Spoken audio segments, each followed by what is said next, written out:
are back. We're going to talk some Bucs football. Yes. Where or no. Whatever. No, go ahead. Because I know what you're going to say, and I understand what you're saying, but I don't have an issue with the Bucs not signing anyone.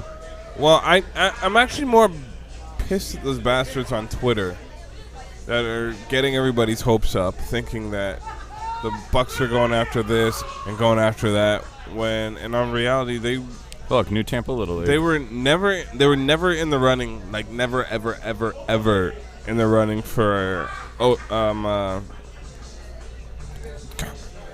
you know who I'm talking. Really? Nnamdi. Yes, thank you. I had a brain fart. One of many. But they're never in the running for Nnamdi.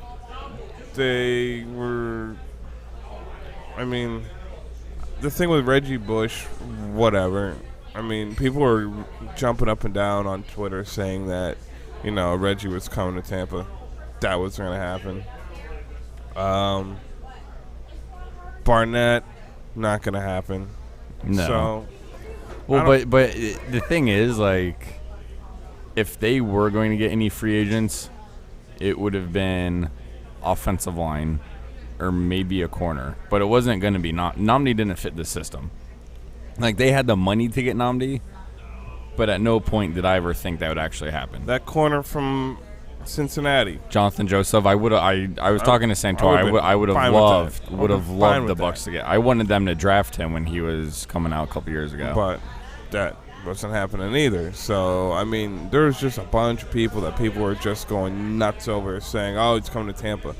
But when in all reality, I really don't think that they were even in the running. Or maybe not even interested. And not that it means, I mean, you figure the Bucs did just sign a bunch of undrafted free agents. Right.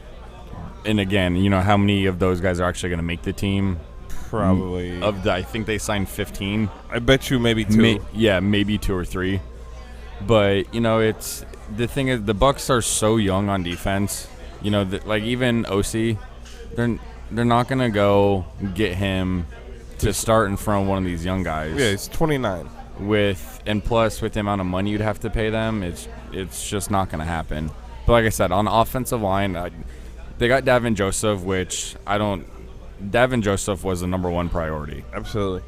That needed to happen. They got Trueblood. I like Trueblood, but like we said last week, he has mental brain farts on the field and causes a lot of penalties. This is true. If he could not do that, he'd be a great he's a great teammate. He just does a lot of stupid crap. And actually, a lot of that stupid crap is in defense of his teammates. Because, like, if there's a scrap going on, he's the first person to put some hands on somebody. Yeah. Which I can't blame. And, they signed – let me run through it real quick. They also signed or re-signed Michael Spurlock, Albert Mack, Quincy Black, Connor Barth, and Rudy Carpenter. Right. And even Mark Dominic, the first day of free agency, he even said their goal was to sign their own players.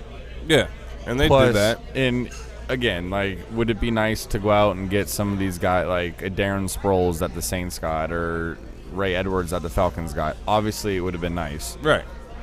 But at the same time, we kind of, as a Bucs fan, I didn't really see them.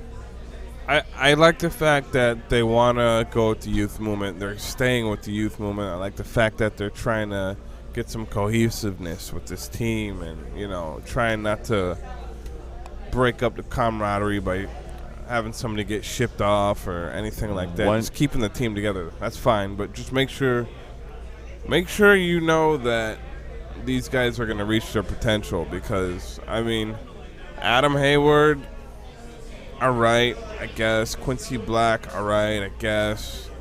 Giving $19 million to a punter. I'm all for it. I don't care what anyone says. I am all for it. I guess. He's been in the top 5 last couple of years. We took him away from Atlanta.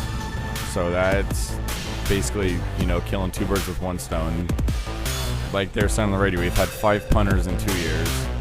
This guy was number 2 in the league in touchbacks last year. And when you have a young defense, you're going to need that other team to be starting on the 20 as often as possible. All right. I'm all for signing a punter. Mind you, they overpaid for him, but they have the money to. It's not like they broke the bank and now we can't sign anyone. You know, they had the money to do it. They did it. Again,